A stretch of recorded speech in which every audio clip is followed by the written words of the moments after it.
Good afternoon, everybody. As Laura said, I'm Joe Elmore from Charleston Animal Society, and just put a couple of things into context. Charleston Animal Society is over 142 years old, open admission shelter in the Deep South. Deep South's a little different than the entire South, and we'll talk about that a little bit later. And some of our folks here are laughing. Jacob, I know you know what the Deep South is. But also, we have the animal control contract. It pays us about a third of what it actually cost us to save all those animals. And we have a community of about 380,000 people. Some of these numbers I'm going to refer to a little bit later on. But I'm going to spend about the next 8 minutes with you talking about some crisis management situations that we've had to confront over the last few years and how we confronted those and had success with those. And I'm sure a number of you have had to confront a number of crises in your work and probably similar crises that we've had to confront. I also like to thank Maddie's for including us in this session, that we can visit with everybody and talk about these challenges together as sort of brothers and sisters, so to speak. And Maddie's, I just applaud you for pulling this off and everything. Thank you for including us. So what I'm going to do is take us through about 4 different examples that Charleston Animal Society confronted over the last, I'd say about the last 4 years. As I take you through those, I'm going to talk about the scenario, set up the doubt that we had, and then go into the actions taken and what the outcome was. And I refer to these scenarios, or these examples, so to speak, as the scandal, the turning point, the audacity, and the calendar. And I'm not sure... As you can notice, that is not me in the introductory slide. However, hopefully, as you'll figure out at the end of my particular visit with you, is that when it comes to saving animals, nothing is beneath me. Nothing. Okay. So the first, let me just kind of put something in context and something that I believe that all of us operate sort of under this umbrella in our business or in our life-saving endeavors, if you will, and that is that everything is about relationships and risk-taking. Relationships and risk-taking. Okay?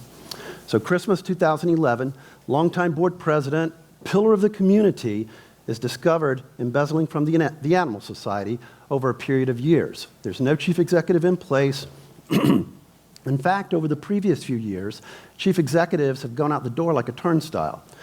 So the organization is unstable. What do? Christmas. Fundraising is at a high. Community trust is at a high. This is the time where charities soar. The doubt. The doubt is that, will our community turn on us? Like so many victims of crimes, the victim is blamed for the crime. The organization was a victim of this. Would the community turn on us? The actions taken. The organization optimized transparency, engaged frequent communications, but perhaps more importantly, it owned the scandal. You know, why spend months, perhaps years, arguing over if the organization was culpable in this? Let's just own the scandal and move forward at a fast pace. And so we did. Over time, community trust was enhanced, commitment to the organization flourished, and when I say community support, not only our constituency, but the growth of our support in our community. It just went out the roof. And I think it really was because we were transparent.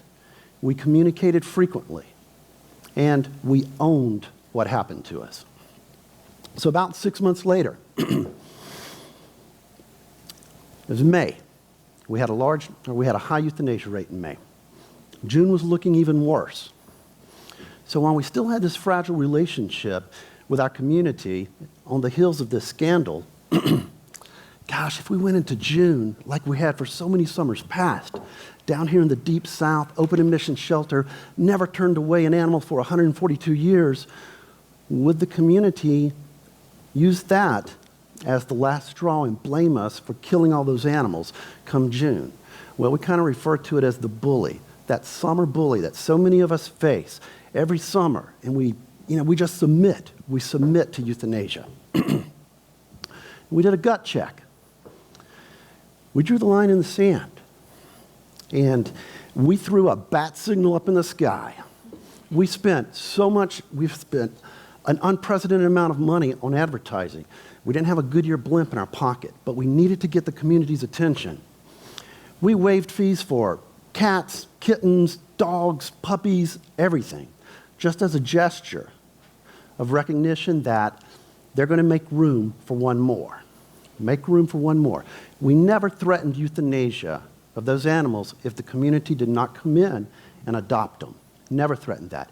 We just said, help. We're drowning. Please make room for one more. It was risk. We took all of those risks. Hundreds of people flooded the shelters and adopted, saved every animal in that shelter. Thus, emptying the shelter was born. That was our turning point. Everybody, whether you have an individual, a company, an organization, has its turning point. That was 4 years ago. Our organization, that was our turning point, and we still get emotional when we talk about it. What we did was, we stood up to the bully of euthanasia. We punched it right in the face. No more. No more. And not only did we save all of those animals, when I say we, our community saved all those animals, our staff and our volunteers' confidence skyrocketed. I guarantee you, no matter who the leadership is at that organization, they will never go back because they stood up to the bully, and that was our turning point. So as we're coming into the fall and winter of 2013, excuse me, we're planning and we're, trying to, organize how we're going to move forward. So 2013, April 2nd of 2013, we decided to launch arguably the boldest animal rescue initiative ever undertaken in the Southeast. No Kill Charleston, 2015. We actually put a timeline on this bold initiative. But, how dare we, the audacity of us to get behind the no-kill will as an open admission shelter that had killed thousands and thousands of animals in the past. How dare we get behind that will, the audacity of us to do that. Oh, well, it's just a fundraising gimmick. Yeah, the community will just say that it's a fundraising gimmick. The no-kill advocates, they're going to be all over us, saying that it's just lip service. We're not serious about it.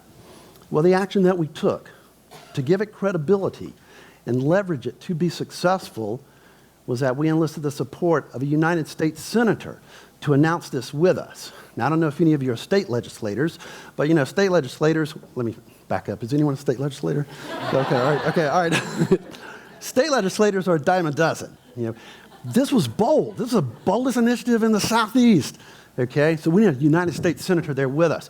We announced this before hundreds of people. The president and CEO of the ASPCA was in attendance with us.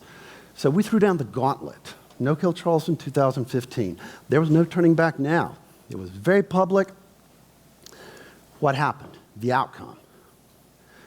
The community, the media, the public, our constituency, no-kill advocates that we had spent timeless energy with in the past, arguing over why we kill animals, that kind of thing, jumped on board.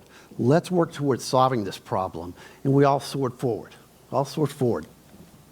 Last thing is that to pay for all of this, in 2013, we needed a significant amount of revenue, recurrent revenue. A Cracker Jack staff person that came to me with a proposal for a calendar, a firefighter calendar. I was like, well, calendars are so 20th century, 19th century.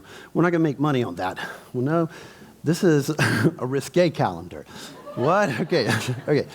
Now we talk about the Deep South, Bible Belt, conservative. Okay, and I'm down in Charleston. I don't know, has anybody ever been to Charleston, South Carolina?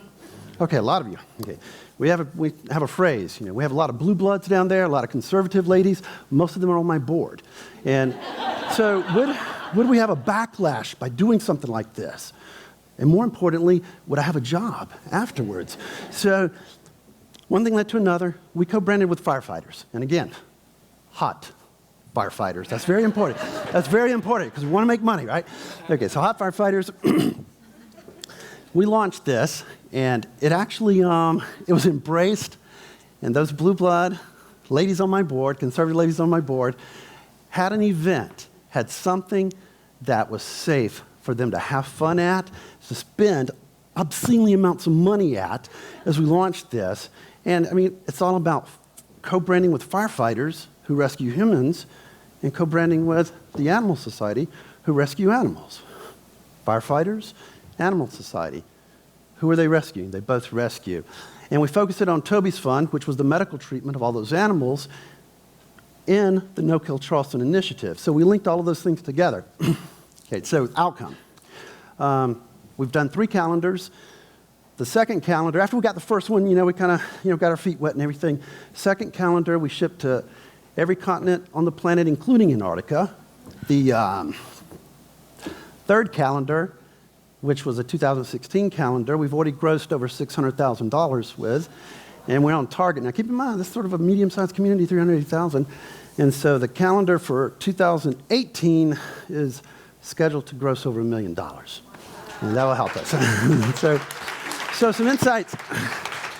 So I have from all of this, I have about these ahas, Got about 3 insight ahas and then 2 exclamation point ahas. Okay, I know I'll rush with this one.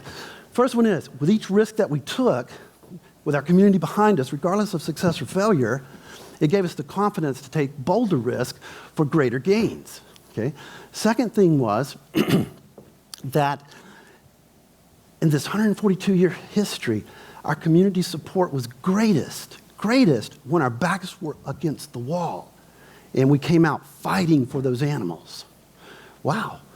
Thirdly is that our community was probably ready to support us and believe in us all along. We just didn't give them the chance because of our own doubts, our own stereotypes, our own preconceived notions about both people and animal welfare. The 2 exclamation ahas is that people support winners, not whiners. Okay? And the third one is that the power of believing in someone is unmatched by anything in this world. Our community believed in us, and I invite you to continue taking your risk, make those risks bolder, and your communities will believe in you and get you to where you want to be. Thank you. Thanks.